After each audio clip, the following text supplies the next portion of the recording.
आप जो एसएसटी पढ़ रहे हैं और एसएसटी में जान रहे हैं 5 सब्जेक्ट है और उन पांचों सब्जेक्ट में सबसे टॉप कोई सब्जेक्ट है एसएसटी का तो आपका इकोनॉमिक्स है।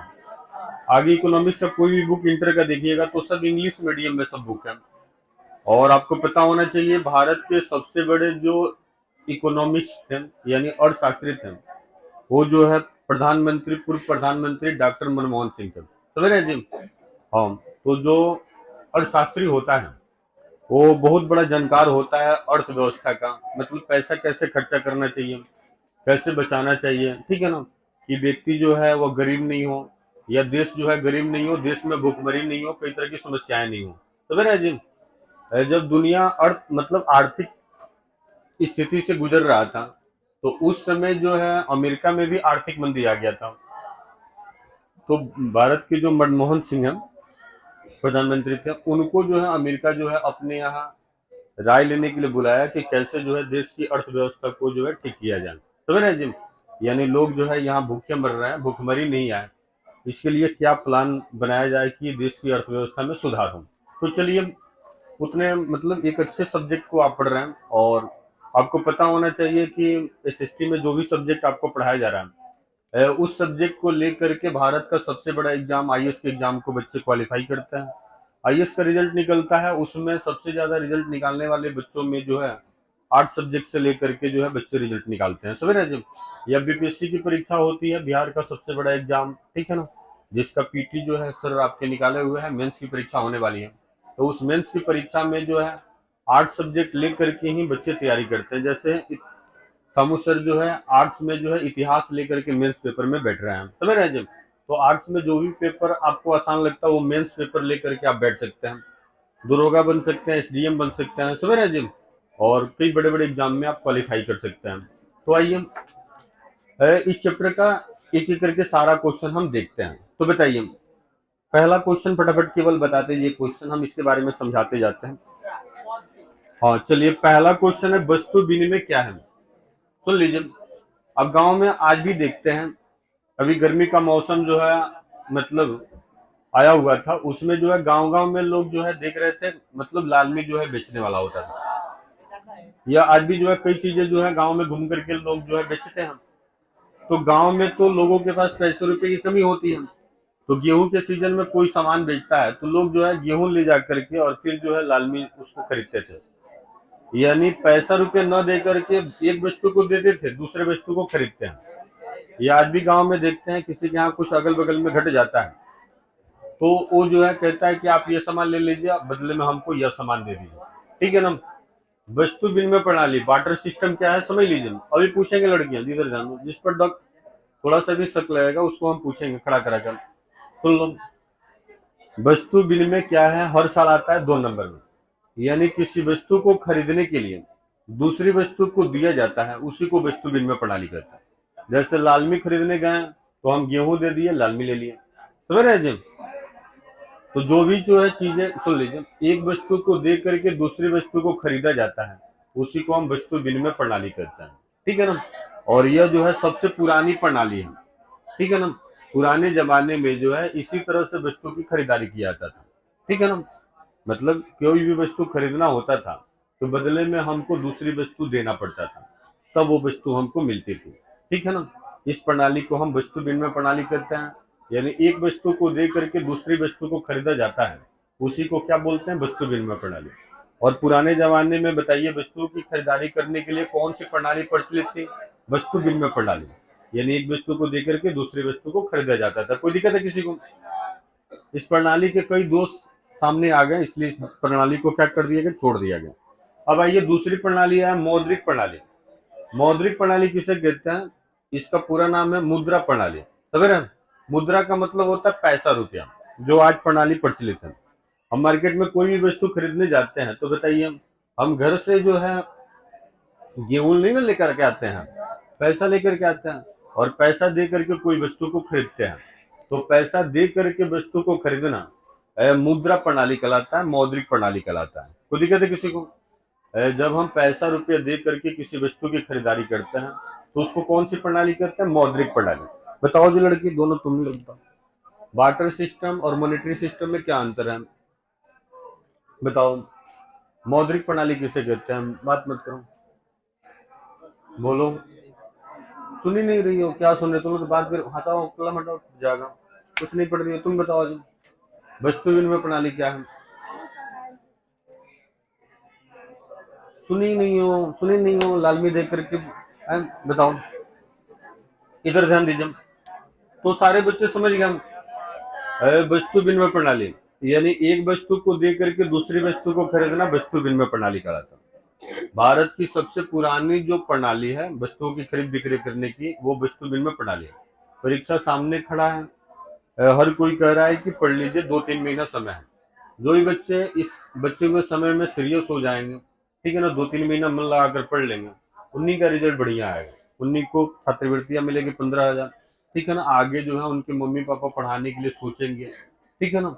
अच्छे घर से रिश्ता आएंगे, हर अखबार में उनका फोटो लगेगा, ठीक है ना, न्यूज चैनल में छपेगा, यहाँ हम साइकिल देंगे उनको, ठीक है ना। कई मतलब चारों तरफ हलचल मचेगा। ये पहला एग्जाम है, सुन लीजिए, जिसमें इतना बड़ा जो है हल्ला मचने वाला है। आपको यदि विदेश भी जाना होगा तो आप क्लियर कर दिया है। पहले सऊदी लोग जो है बिना पढ़े लिखे भी चले जाते थे, जो मैट्रिक पास नहीं किए हुए थे। अब उनके लिए भी समस्या हो गया। आप सऊदी जाने के लिए आपको वीजा बनवाना पड़ेगा, और वीजा में आपको मैट्रिक का सर्टिफिकेट लगाना पड़ेगा, समझ रहे हैं। तो आप मैट्रिक किए होंगे तभी जो है आप सऊदी भी कमाने जा सकते हैं। अमेरिका जाने के लिए बताइए, आपका क्वालिफिकेशन कम से कम कितना होना चाहिए? ग्रेजुएशन, ग्रेजुएशन होना चाहिए। इंटर पास अमेरिका जाइएगा। इधर ध्यान दीजिए, आप ग्रेजुएट किए हुए हैं, ग्रेजुएशन की पढ़ाई किए हुए हैं, तब आप जो है अमेरिका में वीजा आपका बनेगा, समझ रहे हैं जी। तो पढ़ाई मस्ट है, और ये पहला ऐसा सर्टिफिकेट मिलेगा जिसकी जरूरत हर जगह आपको पड़ने वाली है, समझ रहे हैं जी। चाहे एडमिशन के समय, चाहे नौकरी के समय, चाहे शादी ब्याह के समय, हर जगह इस सर्टिफिकेट की जरूरत पड़ेगी। लोग आपको देखेंगे, सर्टिफिकेट मांगेंगे, पूछेंगे, देखेंगे, और यही मापदंड होगा जो आपको तय करेगा कि आप पढ़े लिखे हैं कि नहीं पढ़े लिखे हैं। तो चलिए, पहला क्वेश्चन था वस्तु विनिमय प्रणाली क्या है, सारे बच्चे जान गए। एक वस्तु को दे करके दूसरी वस्तु को खरीदना वस्तु विनिमय प्रणाली कहलाता है। भारत की सबसे पुरानी मतलब प्रणाली जो है वस्तु विनिमय प्रणाली है, बार्टर सिस्टम है। वस्तु विनिमय प्रणाली का उदाहरण भी हम आपको दिए हुए थे, जैसे गेहूं से चावल खरीदना, दूध से दही खरीदना, समझ रहे हैं जी, और सब्जी से, हाँ, तेल खरीदना। तो कोई भी कुछ भी चीज से किसी भी चीज को खरीद सकते हैं, समझ रहे हैं जी। गेहूं दे करके लाल में खरीदना, तरबूज खरीदना, खरबूज खरीदना, ये सब चीजें। मौद्रिक प्रणाली किसे कहते हैं, ये भी आप समझ गए। जब हम पैसा रुपया को दे करके वस्तु को खरीदते हैं तो उसको हम मौद्रिक प्रणाली कहते हैं, ठीक है ना। और वर्तमान में भी मौद्रिक प्रणाली प्रचलित है। हम पैसा रुपया दे करके ही वस्तुओं को खरीदते हैं, सेवाओं को खरीदते हैं। सुन रहे हो जी। आज जो है मार्केट में आप कोई वस्तु खरीदने जाते हैं तो पैसा रुपया लेकर के ही ना जाते हैं, कि घर से गेहूं लेकर के आते हैं। इधर ध्यान दीजिए, दूध लेकर के नहीं ले जाते कि भाई ये दूध ले लीजिए और हमको जो है 1 किलो जो है मतलब सेव दे दीजिए, ऐसा नहीं है। मतलब पहले जो है इस तरह का सिस्टम था, लेकिन अब सब समाप्त हो गया। यानी पैसा रुपया दे करके हम वस्तु की खरीदारी करते हैं। इस प्रणाली को हम मौद्रिक प्रणाली करते हैं, मुद्रा प्रणाली करते हैं। अगला देखिए, मुद्रा की परिभाषा देना है। तो मुद्रा आप देख रहे हैं, जैसे देख लीजिए, मुद्रा नहीं देखे तो ये मुद्रा देखिए, जैसे ये जो है सिक्का है, इस पर जो है सुन लीजिए, जिस देश का यह मुद्रा है यानी इंडियन ये मुद्रा है, तो इसमें भारत सरकार की मुहर लगी हुई है, समझ रहे हैं जी। इधर ध्यान दीजिए, तो सरकार के द्वारा मान्यता प्राप्त एक ऐसी वस्तु जिसके द्वारा हम किसी वस्तु की खरीदारी करते हैं या किसी वस्तु को बेचते हैं, कोई सेवाओं को खरीदते हैं, समझ रहे हैं जी। फिर एक बार सुन लो, सरकार के द्वारा मान्यता प्राप्त एक ऐसी वस्तु जिसकी सहायता से हम दूसरी वस्तुओं की खरीदारी करते हैं या किसी सेवा को की खरीदारी करते हैं। हमको जाना है, मान लीजिए ट्रेन का टिकट कटाना है, तो हम जो है इस पैसा से ट्रेन का टिकट करा सकते हैं, सुन रहे हो जी। तो इस वस्तु को हम क्या बोलते हैं? मुद्रा। बताओ जी लड़की, मुद्रा किसे कहते हैं? सरकार के द्वारा मान्यता प्राप्त एक ऐसी वस्तु जिसकी सहायता से हम वस्तुओं की क्या करते हैं? खरीदारी करते हैं, उसी को हम क्या बोलते हैं? मुद्रा, ठीक है ना। अलग अलग विद्वानों ने मुद्रा की परिभाषा दिया हुआ है, जैसे हम यहाँ पर लिखे हुए थे कई विद्वानों ने, सुन लो जी। मतलब एक विद्वान थे जिन्होंने बताया था कि मुद्रा वह है जो मुद्रा का कार्य करती है। एक और बताए हुए थे कि मुद्रा जो है विनिमय और भुगतान का माध्यम होता है। विनिमय का मतलब लेन देन, जिससे खरीद बिक्री किया जा सकता है, और भुगतान का मतलब मान लीजिए कि हम जो है आपसे कर्जा लिए हुए हैं तो बाद में उसको चुका सकते हैं, समझ रहे हैं जी। तो विनिमय और भुगतान के माध्यम को हम मुद्रा कहते हैं। एक मतलब एक विद्वान का मत था, एक विद्वान का मत था कि मुद्रा वह है जो मुद्रा का कार्य करती है, समझ रहे हैं जी। तो अलग अलग विद्वानों ने मुद्रा की अलग अलग परिभाषा दिया हुआ है। मुद्रा की परिभाषा आप जान गए, यानी वैसी वस्तु जो सरकार के द्वारा मान्यता प्राप्त होती है और उस वस्तु से हम दूसरी वस्तु की खरीदारी कर सकते हैं, उसी को क्या बोलते हैं, मुद्रा। अगला आइए, एटीएम क्या है? सुन लीजिए, एटीएम को स्वचालित टेलर मशीन कहते हैं। एटीएम जो होता है, सुन लीजिए, एक ऐसा मशीन होता है जो 24 घंटा जो है उससे हम रुपया पैसा निकाल सकते हैं, रुपया पैसा उसमें जमा कर सकते हैं, उसी को क्या बोलते हैं, एटीएम। एटीएम का पूरा नाम क्या होता है? Automatic teller machine. इसको हिंदी में स्वचालित टेलर मशीन बोलते हैं। सुन रहे हैं जी? कोई दिक्कत है किसी को? एटीएम क्या है, सारे बच्चे जान गए, यानी वह मशीन जो 24 घंटा जिसकी सहायता से पैसा रुपया हम निकाल सकते हैं, पैसा रुपये जमा कर सकते हैं, उसी को हम एटीएम बोलते हैं। ठीक है ना जी? बैंक जो है अपने ग्राहकों को जो है एटीएम की सुविधा देता है, समझ रहे हैं जी? यानी जो आप किसी बैंक में खाता खुलवाए हैं तो आप जो है बैंक के ग्राहक हो गए, और बैंक जो है आपको जो है एटीएम की सुविधा देता है। आप उस एटीएम की सहायता से जो है पैसा रुपये निकाल सकते हैं, जमा कर सकते हैं, विभिन्न तरह की सेवाओं का लाभ उठा सकते हैं, समझ रहे हैं जी? जैसे जो है कई तरह का व्यवसायिक जो बैंक होता है वो एटीएम की सुविधा देता है, जैसे बैंक ऑफ इंडिया, मतलब आजकल तो सारा बैंक ही एटीएम का सुविधा देता है, जितना बैंक का नाम जानते हैं सब बैंक, समझ रहे हैं जी? सारे बैंक एटीएम देता है ना अपने ग्राहकों को। तो एटीएम किसे कहते हैं, सभी बच्चे जान गए, यानी वह मशीन जो 24 घंटा जो है पैसा निकालने के लिए और जमा करने के लिए सुविधा देता है, उसी को हम क्या बोलते हैं, एटीएम। अगला बोलिए, हाँ, क्रेडिट कार्ड क्या है? सुन लीजिए, इधर ध्यान दीजिए, हम आपको जो है प्लास्टिक मुद्रा पढ़ाएंगे। देखिए हमारा फर्ज छूट गया, नहीं तो हम आपको जो है क्रेडिट कार्ड दिखाते हैं। एटीएम की तरह ही एक क्रेडिट कार्ड होता है, प्लास्टिक मुद्रा होता है, समझ रहे हैं जी? आप किसी भी जो है मेगा मार्ट में जाइएगा, समझ रहे हैं, तो वहां जो है उस क्रेडिट कार्ड की सहायता से वस्तुओं की खरीदारी कर सकते हैं, सेवाओं की खरीदारी कर सकते हैं। वो क्रेडिट कार्ड क्या होता है, एक प्लास्टिक मुद्रा होता है, समझ रहे हैं जी? सुन लीजिए, प्लास्टिक मुद्रा जो होता है, बैंक जो है अपने ग्राहकों को जो है एक ऐसा प्लास्टिक मुद्रा देता है और उसमें एक निर्धारित रुपया पैसा जमा कर देता है, और उस रुपया पैसे की सहायता से आप कहीं भी वस्तु की खरीदारी कर सकते हैं, सेवाओं की खरीदारी कर सकते हैं, उसी को क्या बोलते हैं, क्रेडिट कार्ड। तो इधर आइए, वह प्लास्टिक मुद्रा है जिसकी सहायता से हम वस्तुओं की खरीदारी कर सकते हैं, सेवाओं की खरीदारी कर सकते हैं, उसी को क्या बोलते हैं, क्रेडिट कार्ड। समझ रहे हैं जी? क्रेडिट कार्ड में जो है बैंक जो है अपने ग्राहकों की वित्तीय स्थिति के अनुसार, यानी ग्राहक बैंक में कितना पैसा जमा किया हुआ है उसी रकम के अनुसार जो है एक निर्धारित रकम क्रेडिट कार्ड में जमा कर देता है, और उसी निर्धारित रकम से जो है व्यक्ति जो है वस्तुओं की खरीदारी करता है या सेवाओं की खरीदारी करता है, उसी को क्या बोलते हैं, क्रेडिट कार्ड। अगला देखिए, बचत किसे कहते हैं? तो आमदनी में से खर्चा को घटाने पर जो पैसा बचता है उसी को क्या बोलते हैं, बचत। समझ रहे हैं जी? तो बचत किसे कहते हैं, बता दीजिएगा ना। हम जितना कमाते हैं उसमें से यदि हम जो खर्चा कर रहे हैं उसको घटा देते हैं तो जो शेष राशि बचता है उसी को क्या बोलते हैं, बचत। बताइए, अभी बताइए, आप ही महीना में 1 लाख कमाते हैं और बताइए 2 लाख उड़ाते हैं, बचाते कितना है, घाटा में जा रहा है, यानी आप 1 लाख कर्जा में जो, समझ रहे हैं जी? लेकिन बताइए, आप चलाते हैं, आप 3 लाख रुपया महीना में कमाते हैं और 1 लाख उड़ाते हैं, तो बचाते कितना है, 2 लाख। बैठ जाइए, तो बचत किसे कहते हैं, बता दीजिएगा ना। आमदनी में से खर्चा को घटाते हैं तो जो राशि बचता है उसको क्या बोलते हैं, बचत। सुन रहे हो जी? मुस्कुराओ मत, 2 लाख पता नहीं कमाओगे कि नहीं कमाओगे, इधर ध्यान दीजिए। सुन लीजिए, कमा भी जाओगे तो बचाना सबसे बड़ी बात है। गांधी जी जो है बचत के संबंध में एक बात बताए हुए थे, यानी लोगों के पास जो है पेट भरने के लिए बहुत कुछ है लेकिन पेटी भरने के लिए कुछ नहीं है। यानी गांधी जी इंडिकेट किए हुए थे कि सुन लीजिए, खाने पीने के ऊपर ध्यान देने से बढ़िया है आपको कुछ जो है बचा करके भी रखना जरूरी है, समझ रहे हैं जी? यानी आप जो है जो नेसेसरी चीजें हैं, यानी एकदम जो है आवश्यक चीजें हैं उसी की खरीदारी कीजिए, समझ रहे हैं जी? उसी में खर्चा कीजिए, ठीक है ना? अब ऐसा नहीं कि मान लीजिए कि 10 कपड़ा है और 10 के लिए एकदम बेचैन है, ठीक है ना जी? कि दिवाली आ रहा है, एकदम कपड़ा नहीं खरीदाएगा, छठ में कपड़ा नहीं खरीदाएगा तो हम छठ के घाट नहीं जाएंगे, समझ रहे हैं जी? इस टाइप पर रहेंगे और कपड़े का गाला लगा हुआ है। तो आपको बचत करने की आदत डालना चाहिए, भले ही अपने कपड़े का पैसा ले लीजिए लेकिन उस पैसा को बचा करके रखिए, सुन रहे हैं जी? हो सकता है कि कभी जरूरत पड़ गया तो जो पैसा आप बचाए हुए हैं, सुन लीजिए, दिवाली में जो है मतलब गोलक भी मिलता है जिसमें जो है पैसा रुपए को बचाया जाता है, समझ रहे हैं।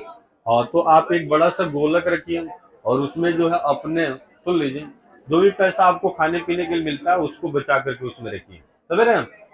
और जब वो भर जाता है तो अपनी आवश्यकता की चीजें जो है, मतलब जो एकदम नेसेसरी है, जैसे पढ़ाई के लिए भी आप पैसा कम पड़ता है तो उसमें एडमिशन के समय लगा सकते हैं, कॉपी किताब या जो चीजें जरूरी है उसकी खरीदारी कर सकते हैं। चलिए, तो बचत किसे कहते हैं बता दीजिएगा ना। आमदनी में से खर्चा घटाने पर जो रुपया बचता है उसको बचत कहते हैं। साख किसे कहते हैं, आखिरी क्वेश्चन सुन लीजिए। साख, साख का मतलब होता है विश्वास या भरोसा, समझ रहे हैं।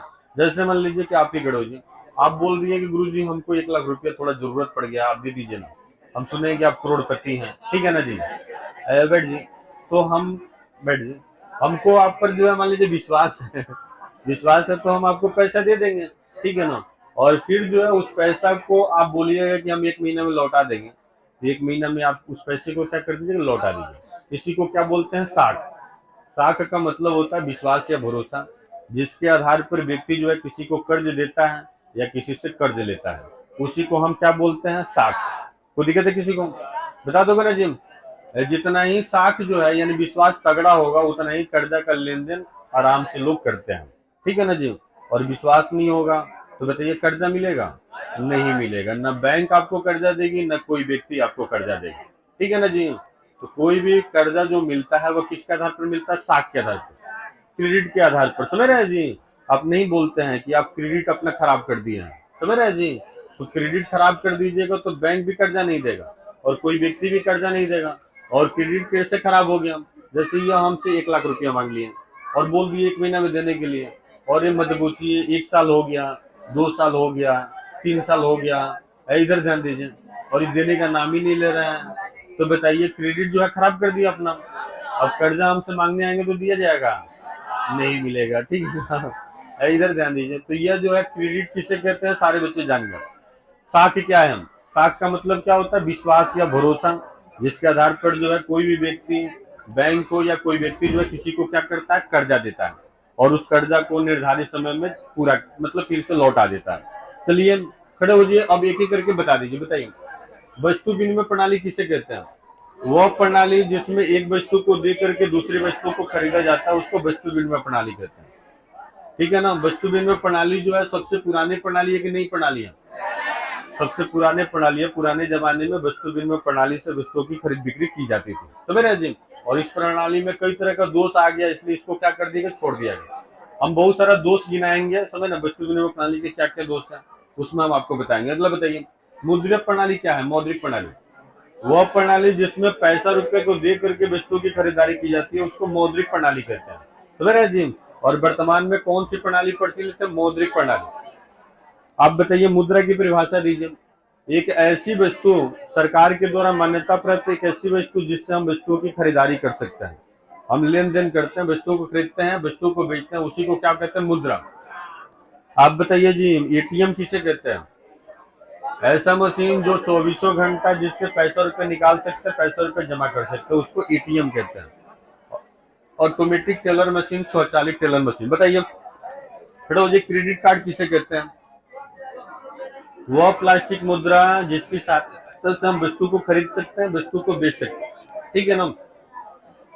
बैंक जो होता है ग्राहक के क्रेडिट के आधार पर, साख के आधार पर, सुन लीजिए, मतलब उसके वित्तीय स्थिति के आधार पर, यानी उसमें बैंक में कितना रुपया पैसा जमा किया उसके आधार पर एक निर्धारित रकम जो है क्रेडिट कार्ड के माध्यम से जमा कर देता है और उस कार्ड की सहायता से व्यक्ति जो है वस्तुओं की खरीदारी कर सकता है, सेवाओं की खरीदारी कर सकता है।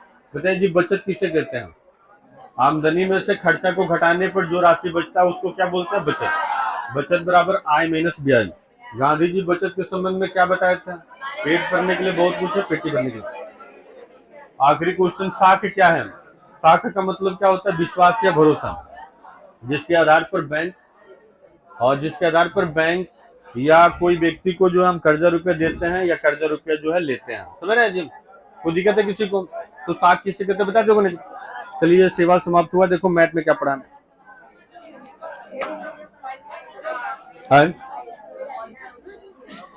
हाँ देखो मैथ में क्या पढ़ा, मैथ में बताओ जी, क्या बताया फटाफट बताओ। और कहाँ तक बता दिए हैं मैथ में, जल्दी बताओ, आगे बढ़ते हैं। कहाँ तक बताए हम? और चलिए मैथ आपका एपीएस रेडी है, चैप्टर का नाम। चलिए बात मत कीजिए। हाँ, बहुत ही खास चैप्टर चल रहा है, श्रेणी 5.32 चल रहा है ना जी। चलिए खड़े हो जाओ, बैठ जाओ। इस चैप्टर को बनाने के लिए जो फार्मूला चाहिए, बैठो जी। वो कितने फार्मूले चाहिए? 3। बोलो जी पहला फार्मूला। हाँ बताइए, पहला जो फार्मूला है ये एपी का फार्मूला है, समांतर श्रेणी का। ए प्लस डी, ए प्लस 2D, ए प्लस 3D, ये ना है जी। डैश डैश कर लो, ए प्लस एन डी। जो बच्चे ने फार्मूला लिखे फटाफट लिख लीजिए। दूसरा जो फार्मूला है ए एन का फार्मूला है, ए प्लस एन माइनस 1 इंटू क्या हो गया डी। ये 2 फार्मूला है। डी का तो फार्मूला आप लोग जानते हैं, और डी बराबर दूसरा पद घटाओ पहला पद, ए2 माइनस ए1। जल्दी लिखो, फटाफट लिखो, और सवाल बताओ कहाँ तक बताए हैं। हाँ चलिए तीसरा का तीसरा सवाल हम बता रहे हैं। अच्छा, दूसरा का तीसरा बता रहे हैं, और तीसरा का दूसरा। दो जी किताब दो, लाइए दो किताब, कोई भी किताब दो। और देखिए तीसरा का दूसरा सवाल बताना है। तीसरा सवाल कर रहा है रिक्त स्थान का मान निकालना है। रिक्त स्थान का मान निकालें, ये क्वेश्चन है। खड़े हो जाइए, जिससे पूछेंगे वही बताएगा। तीसरा का दूसरा सवाल देखिए, पहला रिक्त है, तीसरा का दूसरा। चलो जी, ये 13 लिखा हुआ है, ये खाली है, और फिर ये 3 खाली है। अरे देखो कैसे बनाओगे, समझ लो जी। ये सवाल बना लिया सब बच्चे? खड़े हो जी, बताइए। अरे तुम ही बताओ, खड़ा होकर बताओ। इस सवाल में पहले क्या दिया है, क्या निकालना बताइए। अरे खड़े हो जाओ, बताओ, तुम ही बताओ। अरे लड़की इधर ध्यान दो, इस सवाल को ध्यान से देखिए, बताइए। कोई बताए, बैठ जाइए, तुम ही बताओ। हाँ, इस सवाल में पहले बताओ क्या क्या दिया है। सबसे पहले गिवन के रूप में लिख लो, दिया है के रूप में। बताओ जो लड़का क्या क्या दिया है। इस सवाल को देखने पर क्या क्या पता चल रहा है, बोलो जल्दी बताओ। इस सवाल में जो है पहला पद निकालना है, दूसरा पद का मान दिया है, तो दूसरा पद को किससे सूचित करते? ए2 से। ए2 का मान कितना दिया? 13। फिर बताओ कितना पद दिया? चौथा पद। ये पहला पद, ये दूसरा पद, ये तीसरा पद, ये चौथा पद। लड़की पूछेंगे अभी हम, मत लिखो, समझो सवाल क्या कर रही हो जी, समझो इधर का। ये जो कर रहा है रिक्त स्थान का मान निकालना है, जो खाली स्थान है वो मान निकालना है। तो सबसे पहले यह जो सवाल है उसमें क्या क्या दिया उसको लिख लेंगे। तो बताओ जी, इस सवाल में दूसरा पद का मान कितना दिया? 13। और इस सवाल में चौथा पद का मान, बोलो जी लड़का। चौथा पद का जो मान दिया हुआ है वह कितना दिया? 3। चौथा पद का मतलब ये 4 है। तो आपको मान क्या निकालना है, इसको देखिए, सुन लो जी। लड़का, इसमें मान आपको निकालना पहला पद, ये ना खाली है, तो पहला पद को किससे सूचित करते हैं? ए1 से। ए1 बराबर लिख देंगे वाट। एवं बताओ कौन सा पद निकालना है? तीसरा पद। ये तीसरा पद है, पहला दूसरा तीसरा, तो ए3 बराबर क्या लिखेंगे? वाट। कोई दिक्कत है किसी को? सारे बच्चे समझ लिए ना सवाल? लड़का, चलो जी फिर एक बार देख लो, देखो कितना आसान है, बहुत ही अच्छा क्वेश्चन है, समझ लीजिए। देखिए इस सवाल में जो है मतलब रिक्त स्थान का मान निकालना है, ये 2 नंबर में सवाल आएगा। कैसे बनाएंगे समझ लो जी, अभी पूछेंगे हम। इस सवाल में दूसरा पद का मान कितना है? 13। फिर चौथा पद का मान कितना है? 3। तो कौन सा पद निकालना? पहला पद। और फिर कौन सा पद निकालना? तीसरा पद। कैसे इस सवाल को बनाएंगे समझ लीजिए, बताइए जी, आप ही बताइए। कोई भी पद निकालने का फॉर्मूला क्या होता है?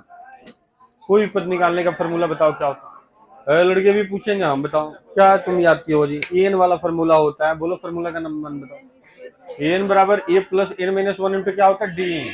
बैठ जाओ, यही फॉर्मूला होता है दूसरा फॉर्मूला एन का। कोई भी पद निकालने का फॉर्मूला क्या होता है? एन। सुन रहे हो जी लड़की? एपी का स्टार्टिंग का चैप्टर है, इसलिए समझिए। आपको एपी में 10 नंबर तक का क्वेश्चन आएगा, और पास होने के लिए कितना नंबर चाहिए? 30 नंबर। मैथ में पास होने के लिए 30 नंबर चाहिए, और एपी यदि 3 चैप्टर भी पढ़ लिए तो 10 नंबर आपको मिल जाएगा। ऑब्जेक्टिव क्वेश्चन ज्यादा आता है। क्या करो जी लड़का, बताओ। कोई भी पद निकालने के लिए जो फॉर्मूला एन का होता है उस फॉर्मूला को लिखेंगे, मान बैठाएंगे। तो लिखो जी फॉर्मूला, बताओ। और यहाँ से हल लिखेंगे और फॉर्मूला लिखेंगे। और यही एन का फॉर्मूला लिखेंगे, a plus n minus one into क्या लिख देंगे? डी। कोई दिक्कत है किसी को? मान बैठाओ जी, एन का मान बैठाओ। यहाँ जो है बताओ, जो पद दिया है उसकी सहायता से पहले समीकरण बनाएंगे। सुन लीजिए, आपको पहला पद निकालना है, तो देखिए, हाँ इधर ध्यान दीजिए। आपको डी का मान पता रहेगा तब ना निकालिएगा। अभी बताइए, डी का मान पता है? कहीं नहीं पता है, तो हम जो है, जो पता है पद, उसकी सहायता से एक समीकरण बनाएंगे, फिर चौथे पद की सहायता से एक दूसरा समीकरण बनाएंगे, और दोनों समीकरण को सरल करेंगे तो डी का मान निकल जाएगा, ए का मान निकल जाएगा। समझ रहे हैं जी? और आराम से जो हम तीसरा पद निकाल देंगे। फिर एक बार समझिए, इस तरह का कोई भी सवाल बनाने के लिए आपको कुछ नहीं करना है। जो पहला मान दिया हुआ है उसकी सहायता से एक समीकरण बनाएंगे, फिर दूसरा जो मान दिया हुआ है उसकी सहायता से एक दूसरा समीकरण बनाएंगे, और दोनों समीकरण को क्या करेंगे? सरल करेंगे। सरल करेंगे तो ए और डी का मान मिल जाएगा, और ए और डी की सहायता से कोई भी पद आप निकाल सकते हैं। कोई दिक्कत है किसी को? तो चलो जी लड़की, बताओ। हम प्रश्न से लिखेंगे और जिससे पूछेंगे वही बताएगा।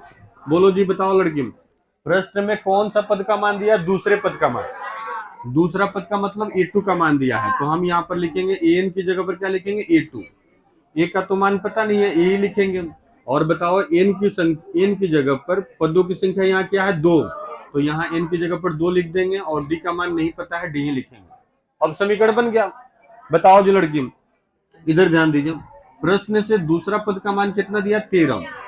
यहाँ इसलिए का चिन्ह लिखेंगे, ए अपनी जगह पर रहेगा, 2 में से 1 घटाएंगे 1, 1 में डी जोड़ेंगे डी। इसको समीकरण कितना बनेगा? फर्स्ट। कोई दिक्कत है किसी को? समझ लो जी, पूर्ण प्रश्न से हम लिखेंगे, और फिर सूत्र में जो है हम मान बैठाएंगे। तो बताइए, पूर्ण प्रश्न से हम लिखते हैं, और बताइए सूत्र सामने है। बताओ जी लड़की, देखो कितना आसान है। फिर जो है इस सवाल में, लड़का सुन लो, चौथे पद का मान कितना दिया? 3, तो एन की जगह पर क्या लिखेंगे? ए4। ए4 लिखो और समीकरण बन जाएगा। तो एन की जगह पर हम ए4 लिखेंगे और सारा मान बैठाएंगे। बोलो जी फॉर्मूला, एन की जगह पर क्या लिख दिए? ए4। ए का मान पता है कि नहीं पता है? नहीं पता है। एन का मान बताओ, पता होगा कि नहीं पता होगा? एन का मान 4 है ना, है जी। तो 4 माइनस 1 इंटू क्या कर देंगे? डी। सरल कर दो, यहाँ मान बैठाओ। बोलो जी लड़का, प्रश्न में ए4 का मान दिया हुआ है। बोलो जी, ए4 का मान कितना है? 3 लिखेंगे, ए अपनी जगह पर रहेगा, 4 में से 1 घटाएंगे 3, डी। इसको समीकरण कितना मानेंगे? सेकंड। यहाँ इसलिए का चिन्ह लिखेंगे। अब आइए समीकरण 1 और 2 को क्या करेंगे? सरल करेंगे, और इसकी सहायता से किसका मान निकलेगा? एक ई या डी का। चलिए जी, समीकरण 1 और 2 को सरल कीजिए। बोलिए, किसको कटाना आसान है? ए को कि डी को? बोलो जी, जिसका गुणांक समान होता है उसी को ना कटाना आसान होता है। तो बोलो, ए का गुणांक समान है कि डी का? ए का। तो ए का गुणांक समान है तो गुणा करने की जरूरत नहीं है, दोनों समीकरण को उतारेंगे। तो पहला समीकरण 13 बराबर ए प्लस डी, और दूसरा समीकरण उतार लो, 3 इक्वल टू ए प्लस 3डी। बोलो जी, ए को कटाने जा रहा हूँ, तो ए का चिन्ह देखेंगे, एक समान चिन्ह के अलग अलग है, एक समान है। एक समान चिन्ह रहता है तो जोड़ते हैं कि घटाते हैं? घटाते हैं। तो हम यहाँ लिखेंगे घटाने पर, ठीक है ना। घटाने पर बताइए, चिन्ह उल्टा करते हैं कि नहीं करते? उल्टा करते हैं। तो उल्टा करो, प्लस है तो माइनस, प्लस है तो माइनस, प्लस है तो माइनस, और जो चिन्ह उल्टा किए उसी के अनुसार आगे बढ़ते हैं। बढ़ो जी आगे। 13 में से 3 घटाएंगे, कितना हो गया? 10। एक ये प्लस में एक माइनस में कट गया।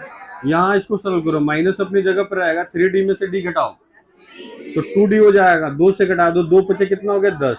तो डी को इधर भेज दो, माइनस प्लस हो जाएगा, +5 इधर आकर क्या होगा? -5।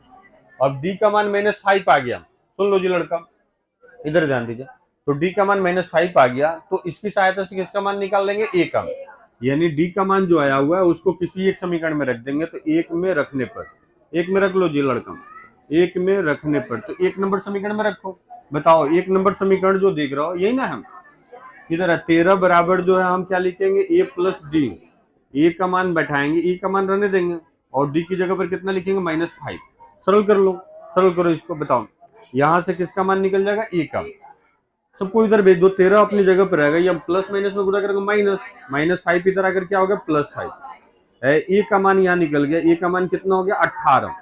अंत में जो है आपको ए और डी का मान थोड़ा निकालना है, आपको कौन सा मान निकालना है, पहला और दूसरा। तो ए को ही ना पहला पद कहते हैं, ए को ही A1 कहते हैं। तो एक तो आंसर आ गया 18, और फिर किसका मान निकाला, तीसरा। तो अंत में लिखो तीसरा पद। बताओ जी लड़का, तीसरा पद निकालने के लिए दूसरे पद में हम क्या जोड़ देंगे, डी। तो बोलो जी दूसरा पद का मान कितना है, 13। 13 में हम जो है डी जोड़ेंगे, तो डी का मान कितना है, -5। जोड़ दो जी, 13 प्लस माइनस माइनस हो जाएगा, 13 में से 5 घटाएंगे 8। तो यही आंसर हो जाएगा, एक आंसर 8 हो गया और एक आंसर जो 18 हो गया। समझ में आया है, नहीं आया फिर एक बार समझ लो जी। टोपी वाला इधर देखो जी, बिल्कुल आसान। हाँ हाँ समझ लीजिए, देखिए कितना आसान है। अरे लड़की, ये एपी का सब स्टार्टिंग का क्वेश्चन है, यहाँ से थोड़ा भी ध्यान दीजिएगा। दूसरी लड़की इधर जानो, थोड़ा सा आप ध्यान दीजिएगा तो जरूर आपको समझ में आएगा, ठीक है ना। और अभी भी आपके मन में डर नहीं है कि रिजल्ट कैसा निकलेगा, तो यह आप फेल होने जा रहे हैं, समझ रहे हैं जी।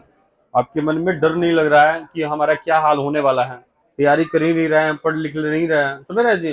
तो बिना जो है तैयारी के बॉर्डर पर जाइएगा तो फिक्स है कि ढिमलाइएगा, ठीक है ना जी। हाँ इसलिए तैयारी करके जाइए, परीक्षा देने जाना है हर हाल में, ठीक है ना जी। तो तैयारी करके जाइएगा तो बढ़िया रिजल्ट आने वाला।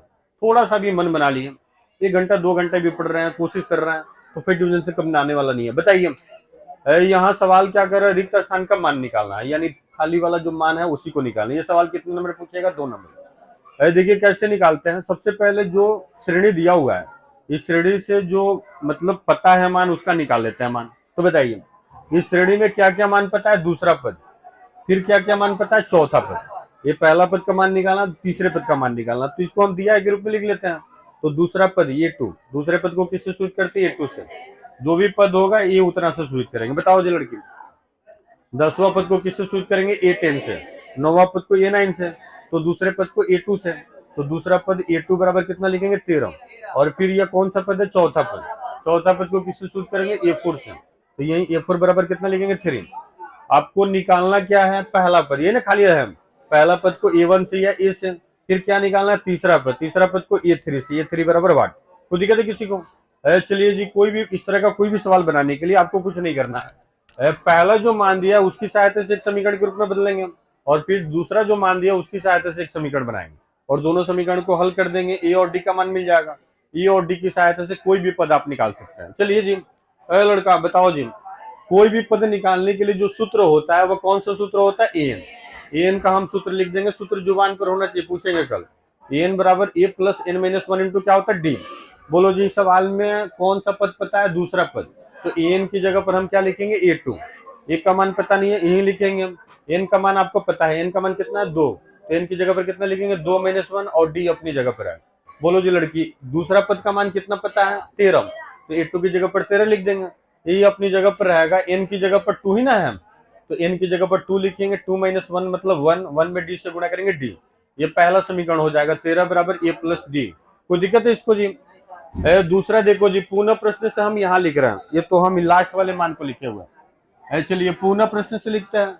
अब बताओ कौन सा पद पता है, चौथा पद। तो एन की जगह पर हम क्या लिखेंगे, A4। ए का मान पता नहीं है, यही लिखेंगे। और एन का मान पता है, एन का मान कितना, 4। तो 4 माइनस 1 इंटू क्या लिखेंगे, डी। सरल कर लो जी। बताओ चौथा पद का मान तुमको पता है, कितना पता है जी, 3। ये अपनी जगह पर रहेगा, इसको घटाएंगे, 3 में डी से गुणा करेंगे, 3D। ये दूसरा समीकरण हो जाएगा। पहला और दूसरा समीकरण को सरल करना जानते हो, बहुत सारा समीकरण बनाया हो। लुप्तीकरण विधि से हम सरल कर रहे हैं, सुन रहे हो जी लड़की। इस तरह का सवाल कितने तरह से सरल कर सकते हैं, 5 तरह से। प्रतिस्थापन विधि, लुप्तीकरण विधि, अनुपात निर्णय विधि, वज्रगुणन विधि, आलेखीय विधि, समझ रहे हैं जी। तो किसी भी विधि से हल कर सकते हैं। तो हम लुप्तीकरण विधि से हल किए हैं। लुप्तीकरण विधि से हल करने के लिए ए और डी में से किसी एक को कटाना होता है, और किसको कटाना आसान होता है, जिसका गुणांक बराबर होता है। तो बोलो जी लड़का, पहला और दूसरा समीकरण को देखो, और इन दोनों समीकरण में ए का गुणांक बराबर है कि डी का गुणांक बराबर है, ए का गुणांक बराबर है। तो ए का गुणांक बराबर है, तो ए को कटाने के लिए सोचेंगे। गुणांक बराबर होता है तो गुणा करने की जरूरत है कि नहीं है। दोनों समीकरण को क्या करते हैं, उतार देते हैं। तो पहला समीकरण उतार दिए और ये दूसरा समीकरण उतार दिए। सुन रहे हो जी, लड़की क्या लिख रही हो, यहाँ जो है देखो किसको कटाने जा रहे हैं, ए को। तो ए का चिन्ह देखेंगे, दोनों एक समान है, प्लस है, तो एक समान चिन्ह रहता है तो क्या लिखते हैं, घटाने पर। और सारा चिन्ह क्या करते हैं, उल्टा करते हैं। तो प्लस है तो माइनस, प्लस है तो माइनस, प्लस है तो माइनस। सरल करो जी, 13 में से 3 घटाएंगे कितना, 10। और एक ए प्लस में एक माइनस में कट जाएगा। और यहाँ घटाओ जी, एक प्लस में एक माइनस में, माइनस वाला बढ़ा प्लस वाला माइनस वाला। माइनस का चिन्ह लिखेंगे, 3D में से D घटाएंगे 2D, 2 से घटा देंगे 5 बार में, D माइनस में तो इधर आकर प्लस हो गया, और ये 5 प्लस में तो इधर आकर क्या होगा माइनस, तो D का मान आ गया -5। आपको D का मान निकालना है कि नहीं निकालना? नहीं निकालना है, आपको तो पद निकालना, पहला और तीसरा पद। तो चलिए जी, हम किसका मान निकालेंगे? A का। तो हम D का मान जो आया हुआ है किसी भी एक समीकरण में रख देंगे तो किसका मान निकल जाएगा? A का। तो हम पहले समीकरण में रख रहे हैं, पहला समीकरण है 13 बराबर A प्लस D। ये अपनी जगह पर रहेगा और D की जगह पर मान निकाल चुके हैं, कितना बैठाएंगे? -5। 13 अपनी जगह पर रहेगा, ये -5 इधर आकर क्या होगा? +5। A का मान निकल गया, 13 5 जोड़ेंगे 18। A को ही A1 बोलते हैं, A1 का मान निकालना है ना जी, तो A1 का मान कितना हो गया? 18। अब आइए अब देखिए, अब जो है किसका मान निकालना? तीसरा पद। तो तीसरा पद निकालने का सूत्र होता है दूसरा पद प्लस D। कोई भी पद निकालना, बताओ जी। 10वां पद निकालने के लिए किसमें जोड़ोगे? 9वां पद में D जोड़ोगे। 11वां पद निकालने के लिए 10वां पद में D जोड़ोगे। 20वां पद निकालने के लिए 19वें पद में D जोड़ोगे। तो बोलो जी लड़का, तीसरे पद को निकालने के लिए दूसरे पद में क्या जोड़ोगे? D।